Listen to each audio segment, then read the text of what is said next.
Welcome back to another video. Last video I did was me showing my new wheels, and this video is those new wheels with the tyres fitted, and I finally fitted them onto the car as a trial fitment. So yeah, without further ado, here are the wheels. So the front's a 17 by 9 and they've got the Max Sport RB5, which is a tarmac rally tyre, or at least a tarmac style rally tyre, or tarmac rally tyre style even. So yeah, I've got them with the raised centre cap as well, just to finish off the wheels. Obviously there's lots of different centre caps available for the raised wheels, but that's the one that I chose. And the rear ones are the 18 by 10.5, and that is a 265 35 18 on the back. So yeah, the fitment is not quite perfect at the moment. The spacer that I had to run to make the front wheel clear, the brake caliper, as you can see, is too big. It's a 25mm spacer.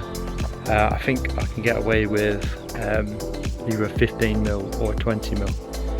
So I have to do some measurements and then work out which one will be best suited. But as you can see, it sticks quite far out of the arch. These are only 20mm fenders, or 25mm, so I will be going to 75 anyway. The 75 should cover most of that if you add another 50mm on. But I do want to get it to sit in as far as possible. As you can see on the other side, I had the same problem with the 720 wheels.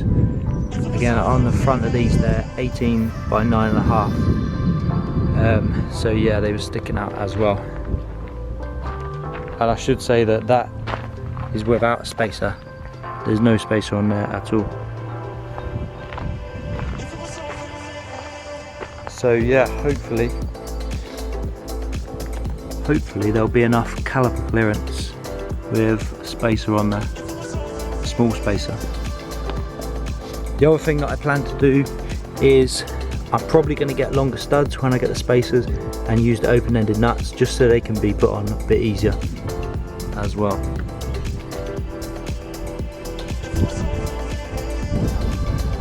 And these are the rear ones. No issues with the fitment on the rear, not really anyway. They stick out quite far for a standard fitment, and these are supposed to be 25mm again arches. However, obviously there is quite a lot of movement in there, so depending on where you fix it, depends on how much clearance you have, and that's no space on the back. Before the wheels actually get used in action, I will be taking the wheels off and I will put a protective coating on, like a ceramic coat. I'll put like maybe Auto Gleam or Auto Finesse or any of those brands. I'll get the ceramic coating for the wheels to protect them from the brake dust and just general grime from the say from the road, not really from the road but from the track.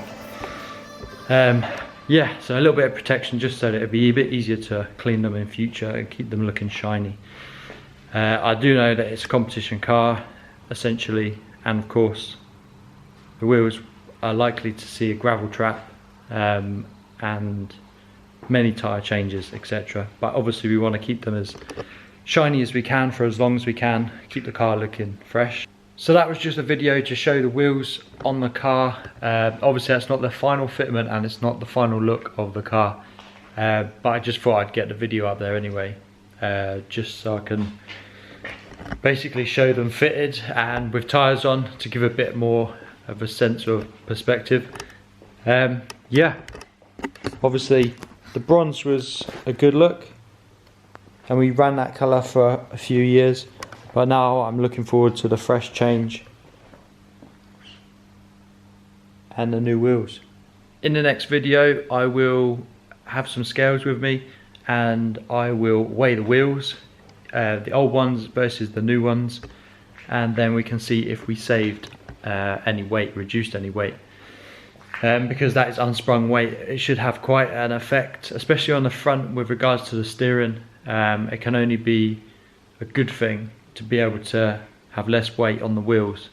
I'm not sure how much weight on the front will be saved, but I'm pretty certain there'll be some, because obviously going from an 18-inch wheel down to a 17-inch wheel will have obviously less metal, less material, and a smaller tyre. So yeah, hopefully a little bit of a saving there. The rears, I'm not so sure. Exactly the same size wheels, so probably not going to be much in it, but we'll see. So yeah, stay tuned for the next video. In the next video I will be going through some of the new parts that I have for the car, and also I will be making a start to strip the 180SX of parts. I'm not going to a full bare shell rebuild, at least I don't think I am. I'm just taking off some of the parts to make way for new ones, and also so that I can tidy up some bits and pieces on it. There's quite a lot of jobs that I've been putting off for a long time. I'm hoping that I can finally get around to addressing those in the future videos. Yeah, so yeah, thanks for watching, and we'll see you next time.